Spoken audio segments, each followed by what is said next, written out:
Olá, meu irmão, olá, minha irmã. Seja bem-vindo a mais um episódio do programa O Evangelho em Nós. Bem, na semana que estamos, damos continuidade ao capítulo 15 e vamos estudar o item a partir do O Mandamento Maior. Vamos lá então, meus irmãos. Acompanhe então na leitura, tá bom? Mas os fariseus, sabendo que Jesus já havia fechado a boca aos saduceus, reuniram-se. E um deles, que era doutor da lei, veio fazer-lhe esta pergunta para o tentar: Mestre, qual é o maior mandamento da lei? E Jesus lhe responde: Amarás o Senhor teu Deus de todo o coração, de toda a tua alma e de todo o teu espírito. Esse é o maior e o primeiro mandamento. E eis o segundo, que é semelhante ao primeiro: Amarás o teu próximo como a ti mesmo. Toda a lei e os profetas estão contidos nesses dois mandamentos. Essa passagem, meus irmãos, está em Mateus, do capítulo 22, versículo que vai do 34 ao 40. A caridade e humildade, este é o único caminho para a salvação. Egoísmo e orgulho, este é o da perdição. Tal princípio está formulado de maneira precisa nas seguintes palavras: Amarás a Deus de toda a tua alma e ao próximo como a ti mesmo. Toda a lei e os profetas estão contidos nesses dois mandamentos. E para que não houvesse dúvidas na interpretação do amor a Deus e do amor ao próximo, acrescentou: E eis o segundo mandamento, que é semelhante ao primeiro. Isso quer dizer que não se pode amar verdadeiramente a Deus sem amar o próximo, nem amar o próximo sem amar a Deus. Portanto, tudo que se faz contra o próximo é contra Deus que se faz. Não se podendo amar a Deus sem praticar a caridade com o próximo, todos os deveres do homem se acham resumidos nessas palavras: fora da caridade, não há salvação. Mais um subitem, né? A necessidade da caridade, segundo São Paulo. Ainda que eu fale todas as línguas dos homens e mesmo a língua dos anjos, se eu não tiver caridade, sou apenas como o bronze que soa ou o símbolo que retine. E se eu tivesse o dom da profecia e penetrasse em todos os mistérios e tivesse uma perfeita ciência de todas as coisas, e ainda que eu tivesse toda a fé possível, até a de retransportar montanhas, se eu não tiver caridade, nada sou. E quando eu houvesse distribuído os meus bens para alimentar os pobres e entregado o meu corpo para ser queimado, se não tiver caridade, isso de nada me servirá.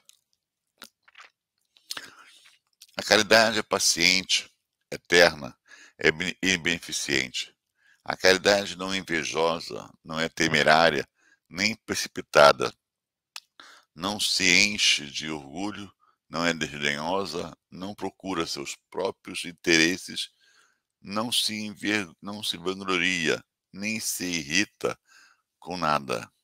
Não faz demais suposições, não se alegra com a injustiça, mas sim com a verdade. Ela tudo suporta, tudo crê, tudo espera e tudo sofre. Agora, estas três virtudes, a fé, a esperança e a caridade, permanecem, mas entre elas a principal é a caridade. Paulo, primeira epístola aos Coríntios, capítulo 3, que vai de 1 a 7 e o 13. Continuando. Paulo compreendeu tão profundamente esta grande verdade que disse: ainda que eu tivesse a linguagem dos anjos, ainda que eu tivesse o dom da profecia e que eu penetrasse todos os mistérios, e ainda que eu tivesse toda a fé possível, até a de transportar montanhas, se eu não tiver caridade, nada sou. Entre estas três virtudes, a fé, a esperança e a caridade, a principal é a caridade. Dessa forma, ele coloca sem equívoco a caridade acima da própria fé, porque a caridade está ao alcance de todas as pessoas, do ignorante e do sábio, do rico e do pobre, e porque é independente de toda crença particular. Paulo faz mais, define a verdadeira caridade, mostra não somente na prática da beneficência, mas na reunião de todas as qualidades do coração, da bondade e da benevolência para com o próximo. Mas o subtítulo: fora da igreja não há salvação, fora da verdade não há salvação. Enquanto que a máxima fora da caridade não há salvação apoia-se sobre um princípio universal, abrindo a todos os filhos de Deus o acesso à felicidade suprema, o dogma fora da igreja não há salvação. Apoia-se numa fé especial em dogmas particulares e não sobre a fé fundamental em Deus e na imortalidade da alma, que é comum a todas as religiões. Ele é exclusivo e absoluto. Ao invés de unir os filhos de Deus, ele os divide. Em lugar de induzi-los ao amor por seus irmãos, ele mantém e aprova a animosidade entre os seguidores dos diferentes cultos, que consideram uns aos outros como malditos na eternidade, sejam eles parentes ou amigos neste mundo, desconhecendo a grande lei da igualdade diante do túmulo. Ele os separa no cemitério. A máxima, fora da caridade não há salvação, é a consagração do princípio da igualdade diante de Deus e da liberdade de consciência. Tendo essa máxima como regra, todos os homens são irmãos, e qualquer que seja a sua maneira de adorar o Criador, eles se dão as mãos e oram uns pelos outros. Com o dogma fora da igreja não há salvação, eles se amaldiçoam, se perseguem e vivem como inimigos. O pai não ora pelo filho, nem o filho pelo pai, nem o amigo pelo amigo. Eles se julgam reciprocamente condenados para sempre. Esse dogma da igreja é, portanto, essencialmente contrário aos ensinamentos do Cristo e à lei evangélica. Fora da verdade, não há salvação, seria equivalente a fora da igreja não há salvação, e também seria exclusivista, visto que não existe uma única seita que não pretenda possuir o privilégio da verdade. Qual homem pode envaidecer-se de possuí-la inteiramente, enquanto os conhecimentos vão crescendo sem cessar à sua volta e as ideias se modificam a cada dia?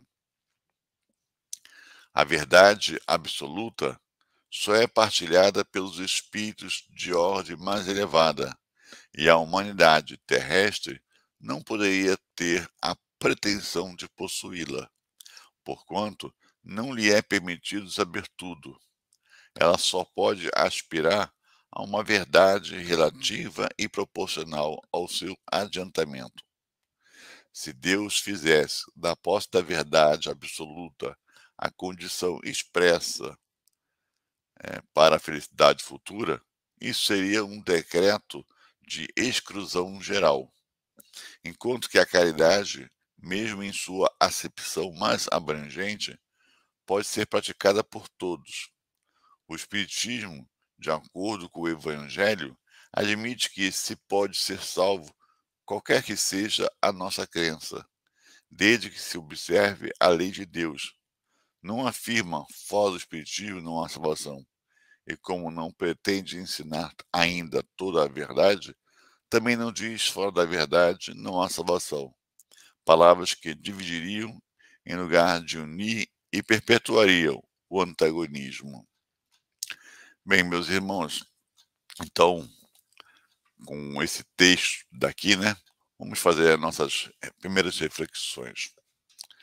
Fica bem claro aqui no texto, vamos partir até pelo final, né, que a doutrina espírita não diz para ninguém, fora do espiritismo, não há salvação. Não. Assim como já dizemos, né, que fora da igreja não há salvação. Nós não repetimos esse erro, esse equívoco, porque o que realmente importa para Deus é o amor. É o amor que nós sentimos para com o outro, para consigo mesmo, para o Pai. Isso é o que importa. Foi isso que o Mestre Jesus veio nos ensinar há um pouco mais de 2000 anos. A lei de amor, né? Resumiu todos os ensinamentos, todos os 10 mandamentos divulgados por Moisés nesse simples conceito do amor. Eu posso amar independente da religião que eu professo. Eu posso amar nem tendo religião. Eu posso ser caridoso. E aí devemos entender realmente o que é caridade. Muitas das vezes confundimos, por maldade ou não, caridade com o ato de dar alguma coisa a alguém. E quando se fala em alguma coisa, esse alguma coisa é físico, é um bem, é o dinheiro, principalmente o dinheiro. E aí alguns outros mais desavisados vão dizer: como poderei fazer caridade se nada tenho para ofertar, se não tenho dinheiro nem para mim? Mas fica bem claro que o conceito de caridade está longe de ficar restrito à questão do dinheiro. Lógico, se eu tenho que eu posso oferecer, né, o mundo material ele solicita essa questão porque nós temos a sobrevivência do corpo. Na verdade, nós temos que alimentá-lo, nós temos que ampará-lo do frio, do calor, das intempéries do tempo. Mas o amor não é só isso. A caridade não é só isso. Caridade é, eu costumo dizer, resumir com uma palavrinha, né? Tem o BIP da caridade, aquele que toca pra gente. O BIP, o B, de benevolência, né? De ouvir o lado bom das pessoas. Infelizmente, nos dias atuais, a gente ainda perde o tempo em ver as dificuldades que os nossos irmãos ainda têm, a sua luta, e que muitas das vezes não consegue vencê-las ainda. Mas eu devo ver as suas conquistas, as suas realizações, o que ele já conseguiu vencer, o que ele já conseguiu conquistar para si de qualidade, de valores, de moralidade. Isso que é importante, porque essa é a luta de cada um de nós, a luta por conquistar esses valores. Aí vem o I da indulgência, né? Eu compreender a dor do outro, eu entender, eu querer o bem, eu pensar o bem. E quem de nós não pode assim pensar, assim agir, até do inimigo? Porque o inimigo é a pessoa que eu tenho dificuldade de relacionamento, ou ela tem dificuldade de relacionamento comigo. Mas eu, no meu canto, posso desejar o bem para aquela pessoa, posso torcer, posso vibrar por ela, né? E o P, que muitos dirão mais difícil ser, o perdoar, o perdoar. A gente entende como perdoar, a gente esqueceu o que aconteceu. Não, mas é entender o motivo pelo qual a pessoa cometeu aquilo que nos machucou. Entender que é fruto da imperfeição do ser, deste ser, da minha pessoa. Todos nós temos as dificuldades, mas lutamos. Então, entendendo que a pessoa fez o que fez por não compreender ainda a lei de Deus, por ainda estar nesta luta tentando vencer a si mesmo, Então a gente compreende que o erro da pessoa, o equívoco do irmão, é decorrente do seu estado de evolução, do momento evolutivo, desculpa, onde ele ainda se encontra. Então entender isso, entender, porque também nós queremos ser compreendidos em nossas falhas, nós queremos ser perdoados nos nossos equívocos. Então, meus irmãos, essas 3 letrinhas, esses 3 conceitos, na minha visão, sintetiza a caridade. E a caridade, como o texto coloca claramente, está ao alcance de todos, do poder econômico, da classe social, basta eu querer. É ela que vai salvar o homem, porque é ela que vai levar o homem a Deus, através dos seus ensinamentos, do seu direcionamento na constituição das suas leis, que levam todos nós a amar, a achar esse equilíbrio, o amor, entender o amor, vivenciá-lo, nos dá a felicidade, nos dá a paz, nos tira a mágoa, a dor de nossos corações, nos dá o discernimento e o conhecimento do passado, do presente, do futuro. Então, meus irmãos, nós temos que, desde já, entender a vida como ela realmente é. A vida não se restringe ao momento da concepção no útero materno, até o momento do óbito do corpo físico, em que ele é velado e enterrado no cemitério.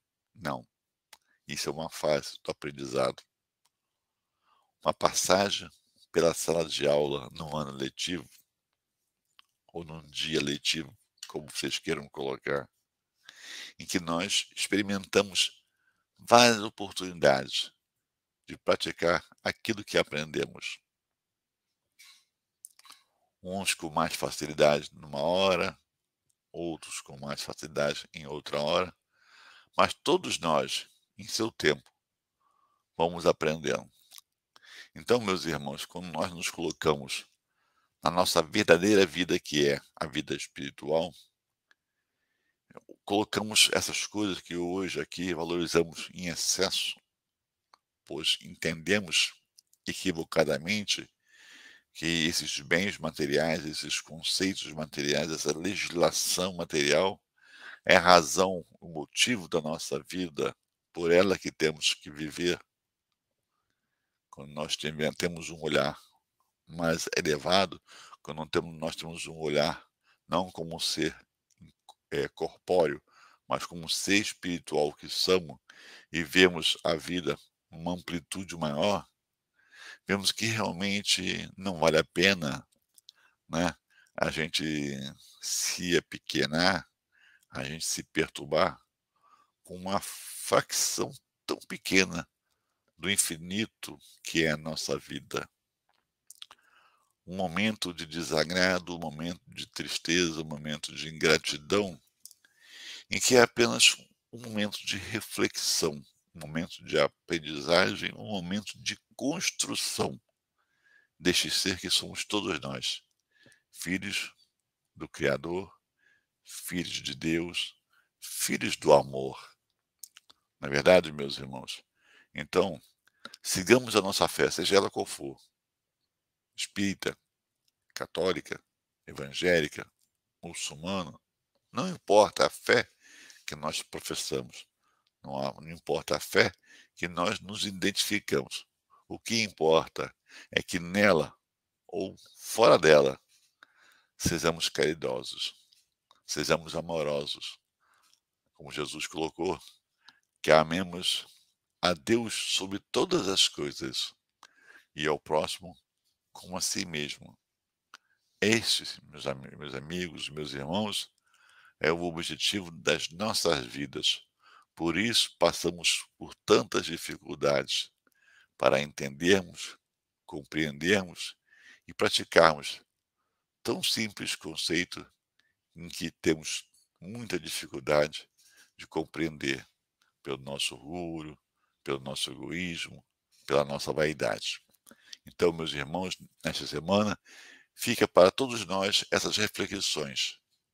Pensemos com carinho, retiremos um tempo do nosso dia para refletirmos, para pensarmos no porquê da vida.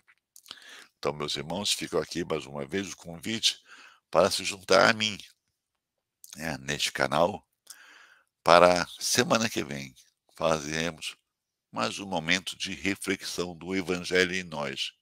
E aqui o convite extensivo para os seus amigos, para os seus familiares, para que todos nós possamos nos unir nessa vibração que nos leva a Jesus, que nos leva ao nosso Pai de amor e bondade. Uma boa semana, meus irmãos. Fique com Deus. Graças a Deus.